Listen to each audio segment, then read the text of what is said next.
Welcome to the Unstoppable Real Estate Agents Podcast. I'm your host and real estate productivity expert, Kim Hughes.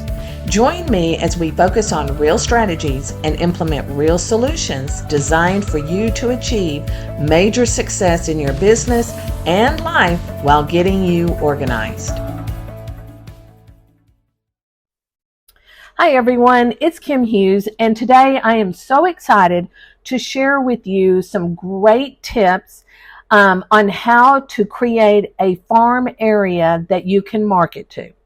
So when you talk about a farm area, usually that is a neighborhood, a community, a subdivision. It could be a complex of condos.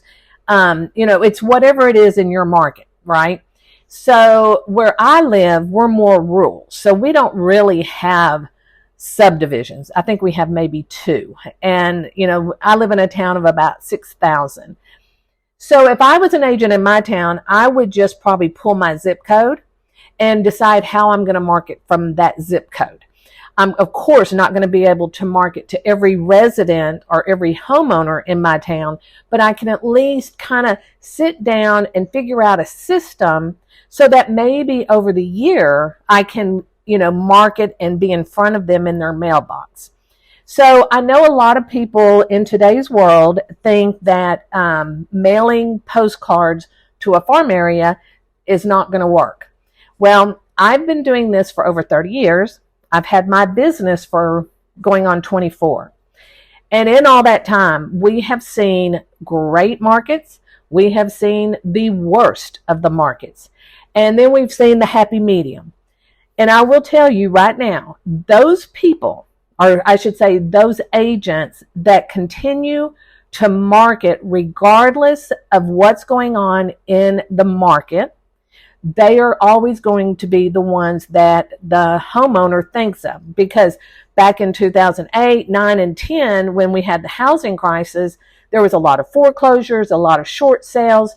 So what we did was we helped our agents create a way to stay in front of those homeowners and help those homeowners that were in foreclosure or in short sale because they didn't know what to do. So what I did with my agents or my clients was we created and developed a strategy, and that strategy paid off, and it's still paying off. I'm telling you right now, what we did in 2008 for an agent that was with me, and if she is consistently still, or he still doing that, they are reaping the rewards. And the key to all of this is to be consistent. Talk to your market about what they want to hear or what they should know. So what goes on in New Mexico real estate is going to be different from Texas. Texas is going to be different than South Carolina. So everybody is going to be different in their market. So what I need you to do is look at your market and say, if I was going to create, say, 100 addresses, how would I do that? And where am I going to look at in my community at who gets those postcards first? And then you'll stagger them out. So that's what we're going to do today, is we're going to talk about the entire strategy. And everything that I'm talking about is going to be in the show notes. So all you have to do is just print those out, copy it, PDF it, put it on your phone, whatever you want to do, so that when you get to a point where you can market to a farm area, then you know what you need to do. So the first thing you have to do is define your farm area. So again, every market across the board is going to be different. So if you were in, let's say, Dallas, Texas, okay, Dallas is huge. So you're going to have to narrow that down and get into kind of what we call a niche. So if you're an agent in Highland Park, okay, let's say you just picked the zip code in Highland Park, and then you say, okay, well, I'm using just numbers out of my head. Say there's 5,000 residents in Highland Park. Well, let's break it down. So, 100, 200 postcards that go out, it's going to be a lot more budget friendly than sending out 5,000. because you just will not have the budget for that unless you are just an over the top, have an insane budget to play with. So I'm going to be talking to those that are on a budget. So once you've defined that, geographic boundary, of your farm area, like again, it could be a subdivision, it could be a neighborhood, or it could be just a specific zip code. So kind of start thinking about, where would I want to start marketing? Is there an area that you have not tapped into that you really would like to get into?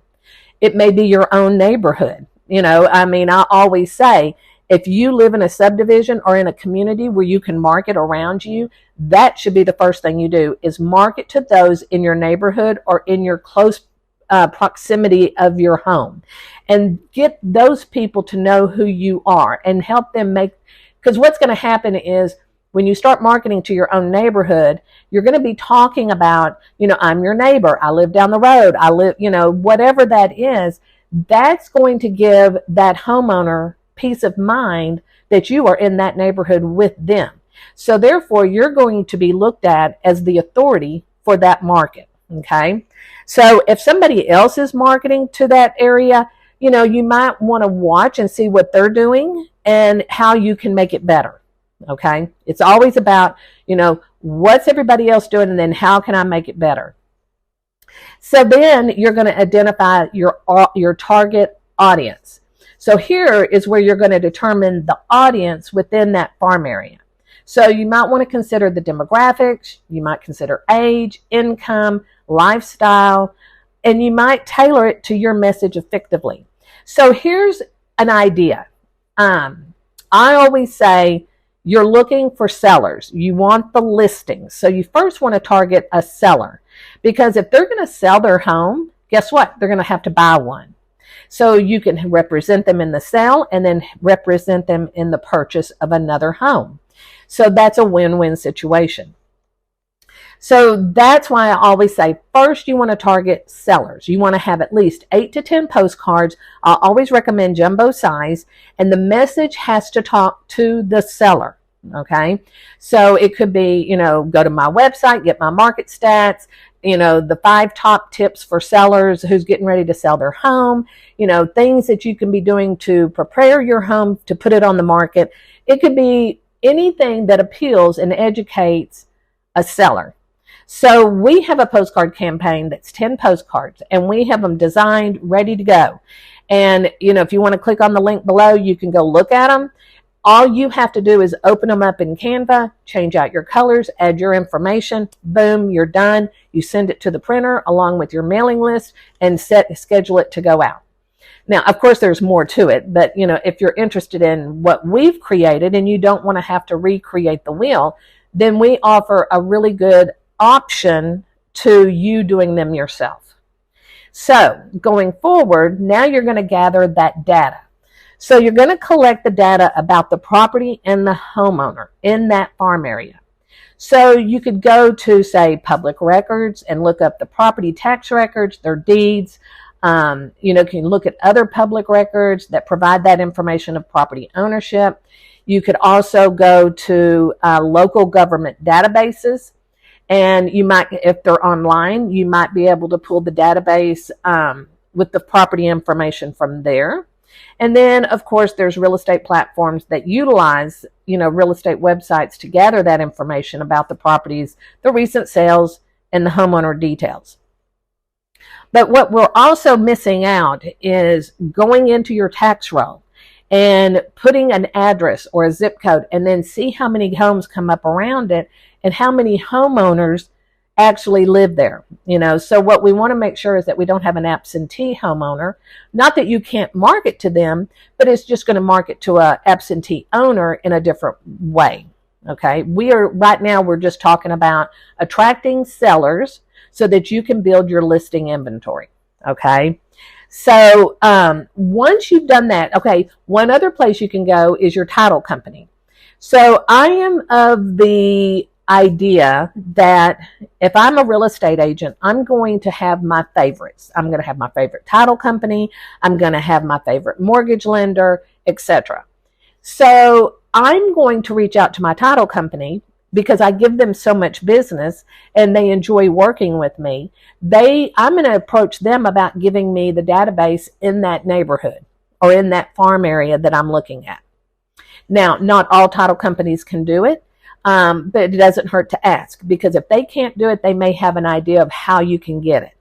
So we first want to look at free. Where can we get this information that's at our fingertips? It's open to the public and it doesn't cost any money. It just takes time to do the research. So make sure you set aside the time to do the research on those addresses so that when you download them and you get ready to do this mailing, it's going to be perfection. Okay. Now, I know a lot of agents use, different types of real estate software programs to help you with that. And there's nothing wrong with it. If you already own it, use it. If you don't own it, there's other ways to get it. So don't sit there and say, well, I can't do it because I don't have ABC program. There's plenty of ways to get this information. So then once you have that mailing list, and I'm going to just say we're going to play with the number 200. You could have 10,000 in that neighborhood, but we're going to talk about how you just start with the 200. So once you have done that and you've compiled your data, you want to put it in a structured, mailing list. So let's say you might first get it as a CSV file. And once you get that, then you're going to download it, open it up in Excel. You're going to go through it. You're going to clean it up. You're going to delete. You might not have the full information on that homeowner. So you got to kind of clean it up to where all the information that you have on that homeowner is right there. Because the last thing you want to do is send out a postcard and then it comes back because you wrote down the wrong address, wrong homeowner, whatever that case may be. And just remember, for every postcard that comes back, that's costing you money. So do we expect that to happen? Absolutely. I would say even in the first round of mailing out your postcards, you're probably going to get more back then than you will, as you keep doing it. But the key here is for every postcard that you get back, you go into your CSV file, you remove that address or that homeowner, and maybe you replace it with another one.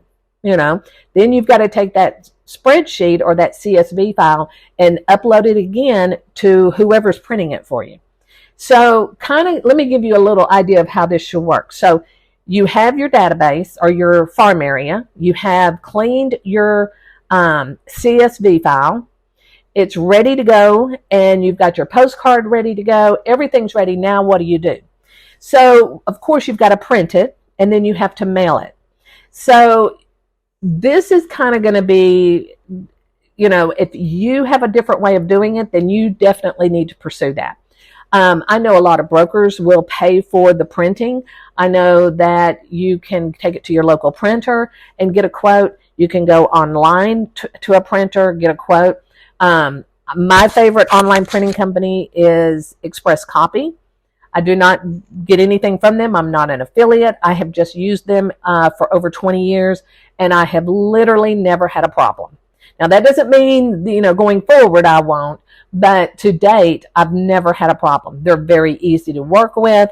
They will let you know if the file doesn't look right. You can get on the phone and talk to them about it.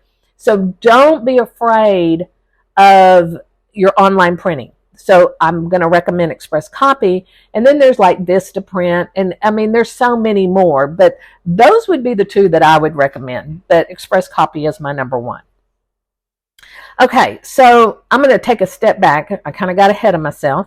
So when you're putting together your mailing list, you want to make sure that you have the homeowner's name, the property address, and their contact information. Now, that doesn't mean you're going to get it. You may just get their name and their property address and be happy with that.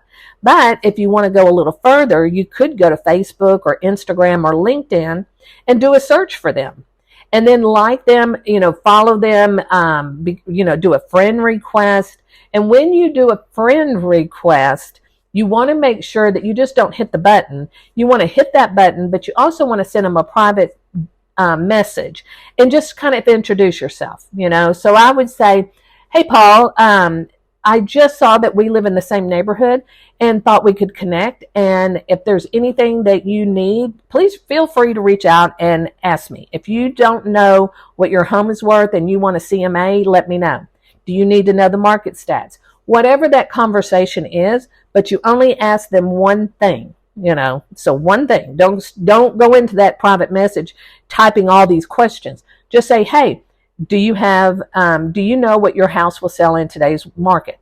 Would you be interested in receiving my marketing report every month?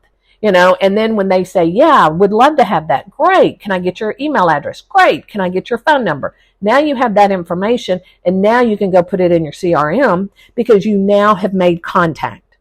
Now, once you've done that in a private message and you have their address, you've got them on your mailing list, they're still getting your postcards, but you might even send them a little thank you in the mail, just saying, hey, Paul, we talked the other day, met through Facebook, just wanted to say, thanks for, connecting.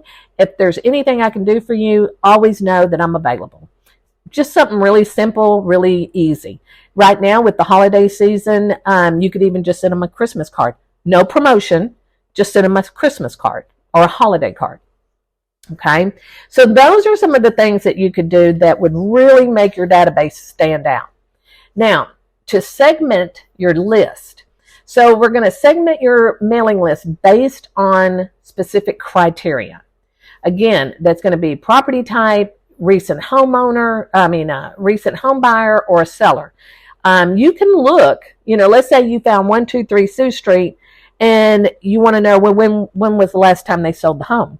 So go into the MLS and put that information and pull it up and look at it and make notes of it, because if they've been in the home more than 3 years, they may be ready to move, so it wouldn't hurt to make sure that they get on that list. So when you're getting those, 5,000 names and you're reducing it to 100 to 200, these are the things that you should look for.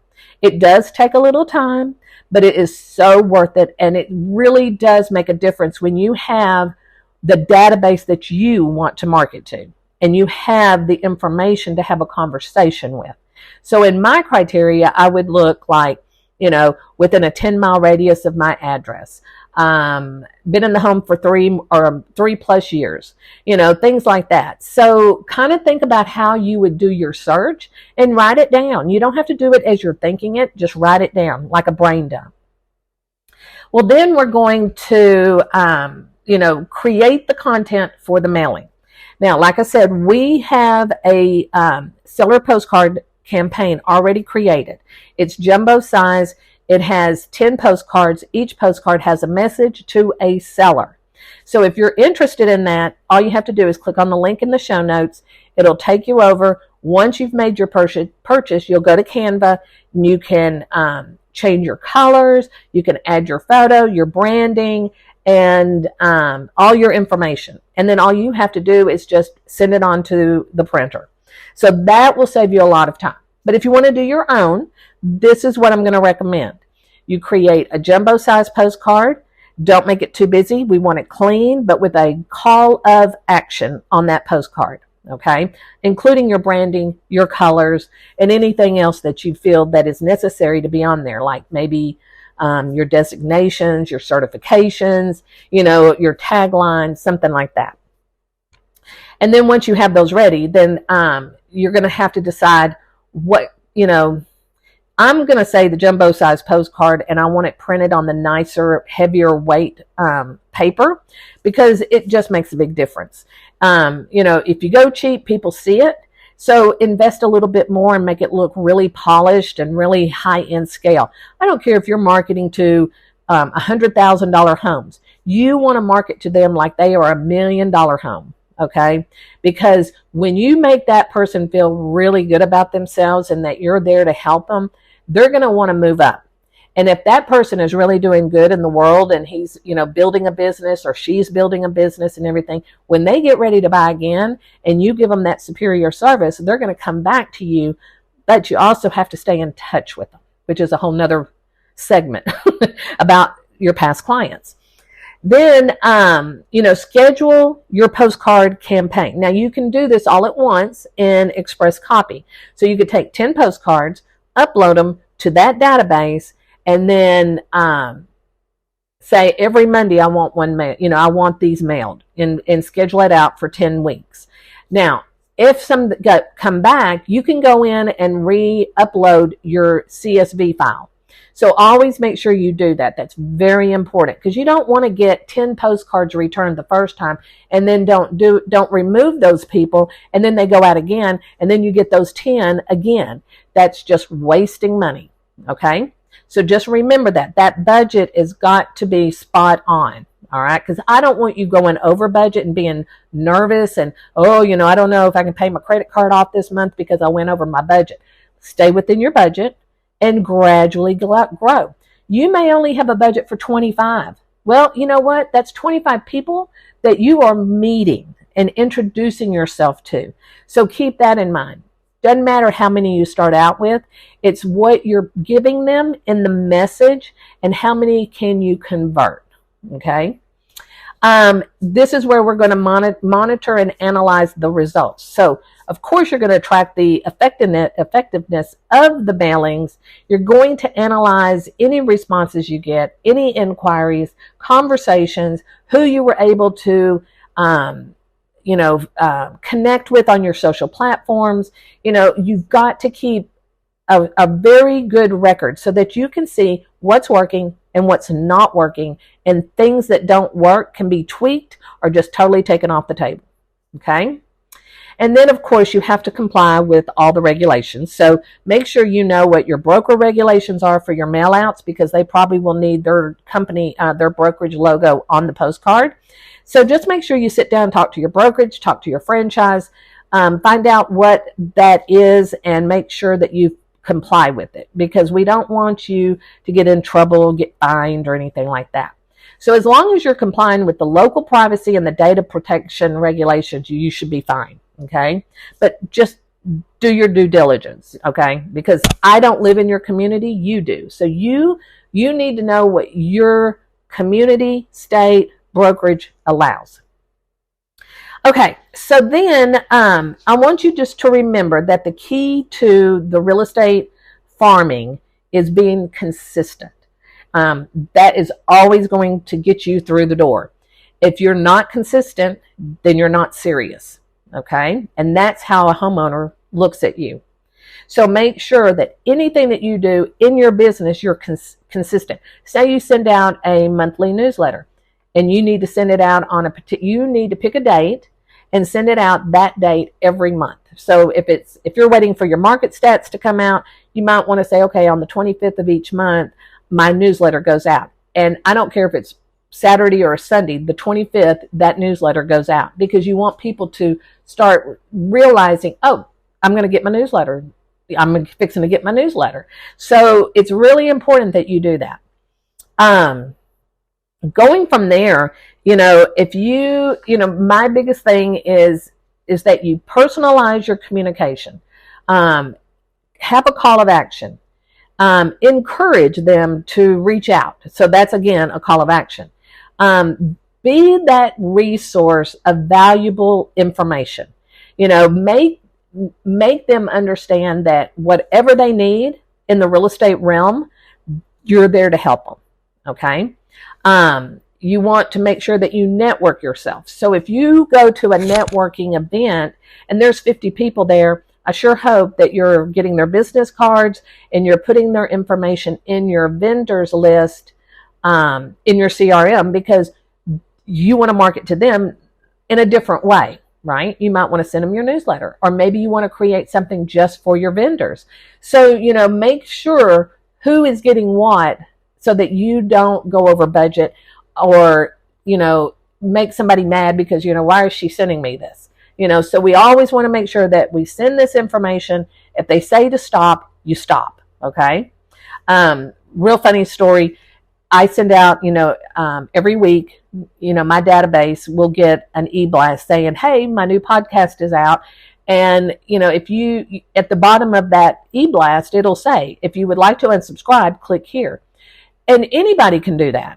But a lot of people don't read the fine print. So then I will get an email from somebody and they're like, I don't know how I got on your list. Get me off your list, or sometimes I'll just go get somebody that says, hey, I'm good. I don't need your information. Can you take me off? Absolutely. I'm going to stop what I'm doing and take them off my list immediately because I don't want them getting mad at me or coming back at me, and a lot of people, when they send these emails, they kind of have a little aggression. So just don't take it personally. Just take them off. You might even reply and say, thank you so much for letting me know you do not want to subscribe to my newsletter. I just want to confirm that I have removed you, but should you get it again, please let me know. And that's all you've got to say. Okay.